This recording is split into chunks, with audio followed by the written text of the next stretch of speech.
Hello बच्चों, आप सब लोगों के लिए एक बहुत ही प्यारा क्वेश्चन लिया हुआ है मैंने, है ना। आई होप कि आप इस क्वेश्चन को आसानी से बना भी लेंगे। और चलिए देखते हैं कि आपकी प्रिपरेशन कितनी अच्छी हुई है, क्योंकि मुझे पता नहीं क्यों ऐसा लगता है कि कोई भी बच्चा जो जेईई या नीट की सीरियसली तैयारी कर रहा है वो आसानी से इस क्वेश्चन को बाइंड अप कर सकता है। ये क्वेश्चन इतना टफ नहीं है, देखने में ऐसा लग रहा है कि जैसे बहुत लेंदी होगा, बट इतना टफ भी नहीं है। आपको यदि कुछ बेसिक रिएक्शंस आती हैं, कुछ बेसिक रीजेंट्स का काम यदि आपको पता है, तो आप आसानी से इस क्वेश्चन को सॉल्व कर सकते हैं। मैं चाहता हूं कि आपने यदि पहले कभी सॉल्व नहीं किया है तो भी इस वीडियो को पॉज करके सॉल्व करिए, और पहले कभी सॉल्व किया है तो दोबारा एक बार रिवाइज हो जाएगा। तो भैया वीडियो पॉज करिए और क्वेश्चन को सॉल्व करिए और देखिए कि क्या इस पर्टिकुलर जो भी आपका रिएक्टेंट है, ठीक है ना, जो भी आपका सबस्ट्रेट, जो भी आप बोलिए इसको, ठीक है, इससे क्या आप इस प्रोडक्ट तक पहुंच पाते हैं using any one of them, ठीक है ना। इन चारों में से कोई एक ऑप्शन में जो आपको रीजेंट्स या कंडीशंस अवेलेबल है उनका यूज करके आपको यहां से यहां पहुंचना है। ओके बच्चा पार्टी, चलिए देखते हैं कि आपका आंसर मैच करता है या नहीं करता है। और मैं फिर से एक बात बोलूंगा, यदि किसी बच्चे ने अच्छे से प्रिपरेशन करी है तो ये क्वेश्चन बना सकता है। नहीं बना पा रहे तो कोई चिंता का विषय नहीं, क्योंकि अब आज के बाद इस तरह के वेरिएशन आएंगे तो तुम आसानी से डील कर लोगे। और जो लोग पहले से बना पा रहे थे उनकी और अच्छी प्रैक्टिस होने की वजह से और अच्छा डील करेंगे एग्जाम में। तो चलिए शुरू करते हैं। देखो यार, बहुत सिंपल है, बहुत बहुत ज्यादा सिंपल है। आप देखो तो आपको ऐसा लग रहा है जैसे यहाँ पे ध्यान से देखा जाए तो एक तरह से ऑब्वियस सी बात है कि हमारा साफ साफ पता चल रहा है कि बीच में बॉन्ड ब्रेक हुआ होगा। बॉन्ड ब्रेक होने की वजह से ये पर्टिकुलर कहीं ना कहीं मेरे को मिल पा रहा होगा, या फिर हो सकता है कुछ और भी पॉसिबिलिटी रही हो, ऐसा आपको सोचना पड़ेगा। ठीक है, तो एकदम सिंपल है, एकदम सिंपल है।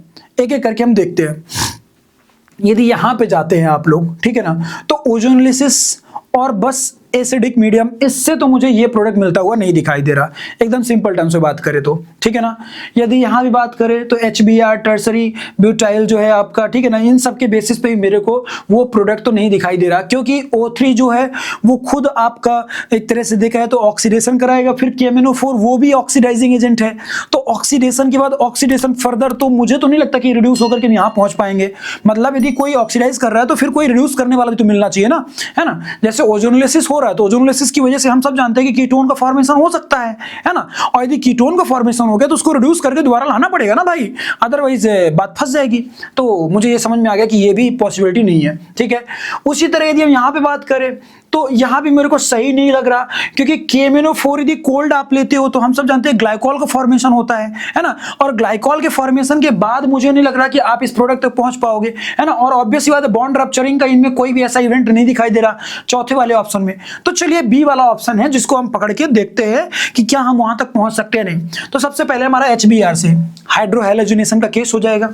तो यदि हम इस पर्टिकुलर कंपाउंड में, यदि एकदम सिंपल टर्म्स में बातें करूंगा मैं, यदि मैं इस पे हाइड्रोहैलोजिनेशन कराऊंगा तो मुझे भी समझ में आ रहा है कि मेरा HBr यहाँ पे अटैच हो जाएगा, है ना। एकदम सिंपल टर्म्स में HBr हमारा अटैच हो जाएगा।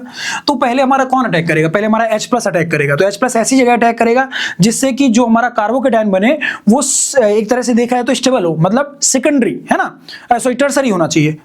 अरे यार वही है मार्कोनिक रूल, ठीक है ना। तो उस लॉजिक के हिसाब से देखा है तो यहाँ पे हमारा H अटैक कर गया और यहाँ पे हमारा क्या अटैक कर जाएगा? Br अटैक कर जाएगा। अच्छी बात है, ये हमारा बन गया, है ना। तो हमने HBr का यूज कर लिया। अब हमारा एल्कोहलिक KOH दिया हुआ है, तो एल्कोहलिक KOH दिया हुआ है, तो एल्कोहलिक KOH की प्रेजेंस में हम सब जानते हैं कि यहाँ पे एक तरह से क्या होगा, डीहाइड्रोहैलोजिनेशन हो जाएगा, है ना। जो अभी हाइड्रोहैलोजिनेशन हुआ उसका उल्टा हो जाएगा, है ना, क्योंकि ऑब्वियस सी बात है E1 मैकेनिज्म E2 मैकेनिज्म जो भी आप फॉलो करना चाहें आप फॉलो कर लीजिए, और उसके बेसिस पे आपका एलिमिनेशन देखने को मिल जाएगा। तो एलिमिनेशन देखने को मिलेगा तो डबल बॉन्ड फॉर्म होता हुआ दिखाई देगा। और हम सब जानते हैं वहां सेटजेब रूल हमें यूज करना होता है। क्यों सेटजेब रूल? क्योंकि जो हाईली सब्स्टिट्यूटेड केस होगा वो ज्यादा स्टेबल होगा, उसकी पोटेंशियल एनर्जी कम होगी, तो उसके मेजर प्रोडक्ट फॉर्म करने की ऑब्वियस बात है पॉसिबिलिटी ज्यादा बढ़ जाएगी। और आप ऐसा भी कह सकते हैं कि अल्फा H जितने ज्यादा होंगे उतने हाइपर कॉन्जुगेटिंग स्ट्रक्चर्स देखने को मिलेंगे। तो सिंपल सा लॉजिक है कि चाहते तो इनका भी आप मूवमेंट करा सकते थे, मतलब यहां भी डबल बॉन्ड देखने को मिल सकता था KOH की वजह से, है ना, अल्कोहलिक KOH की वजह से, या फिर चाहते तो यहां भी देखने को मिल सकता था, लेकिन ज्यादा स्टेबल यहां देखने को मिलेगा। तो यहां से मैं फर्दर यदि मूव करूंगा तो ये मुझे कुछ ऐसा स्ट्रक्चर दिखाई देना शुरू हो जाएगा, लाइक दिस। समझ में आना आपको भी शुरू हो गया होगा, लाइक दिस, है ना। ये मेरा बेंजीन है, बेंजीन जैसा, सॉरी बेंजीन मैंने बोल दिया, ठीक है ना। तो साइक्लोहेक्सेन ना, यहां तक आप क्लियर हो चुके होंगे। यदि आप यहां से मान लीजिए एलिमिनेट कराते तो आपको उतना स्टेबल स्ट्रक्चर ना मिलता। सेटजेप रूल के अकॉर्डिंग भी हाईली सब्स्टिट्यूटेड जो केस होता है वो ज्यादा स्टेबल होता है, वही हमारा मेजर प्रोडक्ट होता है। हॉफमैन रूल यहां नहीं लगाना है, ठीक है ना। और जो KOH आपका एल्कोहलिक KOH, वो आपका हैवी बेस नहीं है कि वो आसानी से अटैक नहीं कर पाएगा या फिर स्टेरिक हिंड्रेंस उसको मिलेगा। स्टेरिक हिंड्रेंस नहीं मिलेगा, वो आसानी से अटैक कर सकता है, ठीक है ना। हाँ, यदि वो उसको स्टेरिक हिंड्रेंस मिल रहा होता तो उस कंडीशन में हम सब जानते हैं कि फिर हॉफमैन जो आपका प्रोडक्ट है वो मेजर प्रोडक्ट बन जाता, ठीक है ना। मतलब पराक्साइड इफेक्ट नहीं है, खरास इफेक्ट नहीं है, ये एक तरह का छोटा सा एक्सेप्शन है कि यदि आपका बहुत ही हैवी बेस यूज कर लोगे तो उस कंडीशन पे फिर आपका सेटजेप रूल जो होता है वो मेजर प्रोडक्ट नहीं देता है, ये ध्यान रखना है, ठीक है। चलिए leave it. By the way alcoholic KOH है ना, ये सब हमारा बहुत ही छोटू सा बेस है, तो कोई चिंता का विषय नहीं है, ठीक है ना। आगे बढ़ते हैं अपन लोग। ये बन गया हमारा। अब हम आगे बढ़ेंगे O3। तो जब हम O3 से रिएक्ट कराएंगे फर्दर, तो O3 से रिएक्ट कराने पे हम सब जानते हैं कि ओजोनोलिसिस का कॉन्सेप्ट हो जाएगा। ओजोनोलिसिस कैसे हो जाएगी हम सब जानते हैं एकदम सिंपल टर्म्स में, ठीक है ना। तो हमारा ऐसा कुछ यहाँ पे बन जाएगा, ठीक है, लाइक दिस। समझ में आना शुरू हो गया होगा आपको, ठीक है। और ये क्या करेगा आसानी से हम सब जानते हैं, ये बॉन्ड ऐसे ब्रेक करेगा, ये बॉन्ड ऐसे ब्रेक करेगा और ये वाला ऑक्सीजन हमारा रिलीज हो जाएगा, ठीक है ना। उस ऑक्सीजन को हम कहीं और देख लेंगे, वो हमारा चिंता का विषय नहीं है, ठीक है। सो यहां से हमको क्या मिल जाएगा, एकदम सिंपल टर्म्स में हमारा कीटोन फॉर्म हो जाएगा। क्या फॉर्म हो जाएगा, कीटोन फॉर्म हो जाएगा, लाइक दिस। तो चलिए आपका कीटोन आ चुका है, ठीक है। एल्डिहाइड भी आ सकता था बट यहाँ पे कीटोन आएगा, ठीक है, क्योंकि दोनों साइड R है, दैट्स व्हाई, ठीक है। चलिए कीटोन आ गया। अब इस कीटोन को हम यदि फर्दर मूव करा रहे किसकी प्रेजेंस में, LiAlH4, तो हम सब जानते हैं कि LiAlH4 एक स्ट्रॉन्ग रिड्यूसिंग एजेंट है ना, जो कि रिडक्शन का प्रोसेस देखने को मिल सकता है। तो जब रिडक्शन होगा रिड्यूसिंग एजेंट की वजह से, तो हम सब जानते हैं कि जो कीटोन है उससे हम कहां चले जाएंगे, अल्कोहल की तरफ चले जाएंगे, है ना। कंट्रोल रिडक्शन करना, बहुत ज्यादा भी रिड्यूस नहीं कर देना है, ठीक है ना। सो क्योंकि भी आप फर्दर रिड्यूस करेंगे तो आपको फर्दर प्रोडक्ट भी देखने को मिल सकते हैं, बट मेरा जहां तक काम है वहीं तक जाऊंगा मैं। सो यदि मैं इसको कंट्रोल वे में रिड्यूस करूं तो LiAlH4 की प्रेजेंस में हमारा क्या मिल जाएगा, this will be looking like this. एकदम सिंपल सा लॉजिक है, ये हमारा आ गया, ठीक है।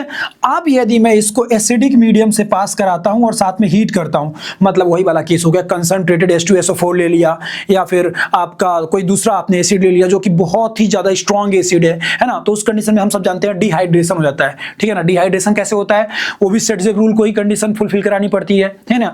तो आसानी से यहाँ से OH निकलेगा और एडजेसेंट एटम से हमारा H+ निकल जाएगा। तो जब वहां से H+ निकलेगा, यहाँ से OH निकलेगा, सो बेस्ड ऑन दैट हमको एक यहाँ पे डबल बॉन्ड फॉर्म होता हुआ दिखाई देगा। और वो डबल बॉन्ड हमारा कैसा फॉर्म हो जाएगा, एकदम सिंपल टर्म्स में यदि हम बनाना चाहेंगे तो वो डबल बॉन्ड हमारा कुछ ऐसा दिखाई देगा, लाइक दिस, ठीक है। So this will be the double bond जो हमारा फॉर्म हो जाएगा, जो हमको चाहिए था, ठीक है।